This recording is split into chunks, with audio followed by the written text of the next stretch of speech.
Hey guys, welcome to another video on Bharat in Germany. My name is Bharat, and in this video we have something different for you because a lot of you have been requesting me to show more about what kind of parts and stuff my boat has, how does it drive, a simple review about it. So that is exactly what I'm going to do today. We bought this boat recently and this is the Campion Allante 535 VRI Bowrider. So it has a 130 horsepower engine which is pretty solid. It has a 100-liter tank, so it runs with petrol, and there are a lot more interesting things inside it. All of those things I will show you in today's video. Alright, so let me show you the boat now.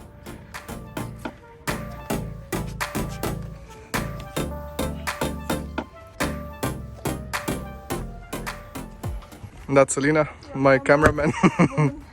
Camera woman, yes. There are a few very interesting things about this boat, and the first one I want to start with right away is this front part of the boat.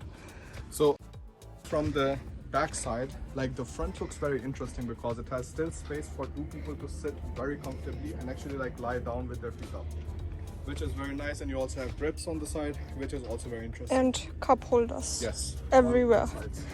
It is a Canadian or American boat? It's a Canadian boat. Yeah. So a lot of cup holders. Yeah. Yes. And then, for example, here in the back end you also have two seats here. You have two more seats here, so a total of a 6-person seating capacity. In the front you can actually also sit 2 people, but the legal limit of this boat is 6 people and 480 kilos of weight. So generally if you're having 5 or 6 people with 80 kilogram per person, it's pretty decent.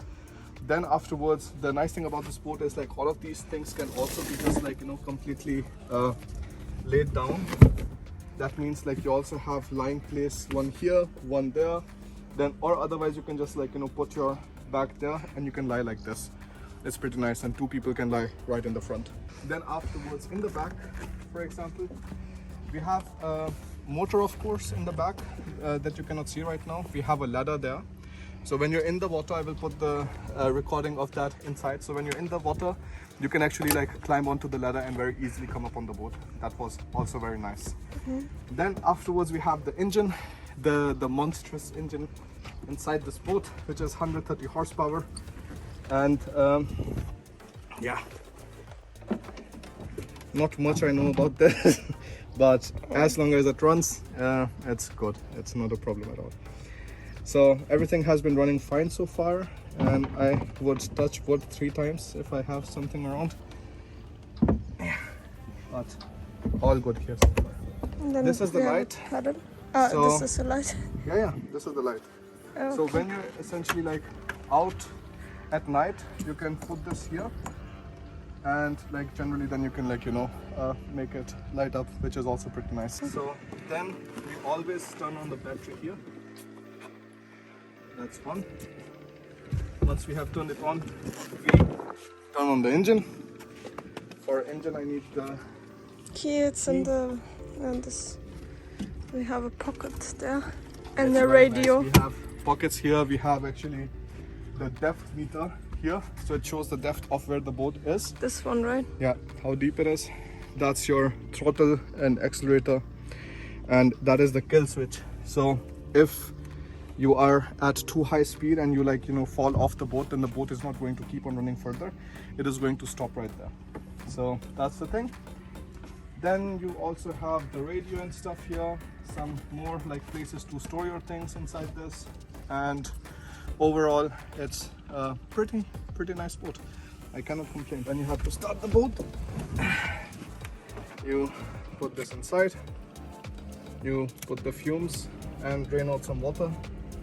Then you have to put the throttle and give it some pumps, and then you put it in the front. You start it.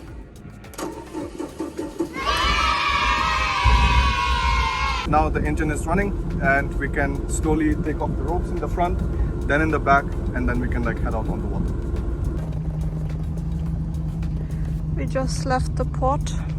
Right now we have to stay towards the right side. There's a green one and there's a right one, and when we exit we have to stay on the right, on the red side, and when we come in then we have to be in the green side. So that's what I was saying, the red one, so we have to stay on the right side, and the green one, when we enter back then we have to stay on the left side.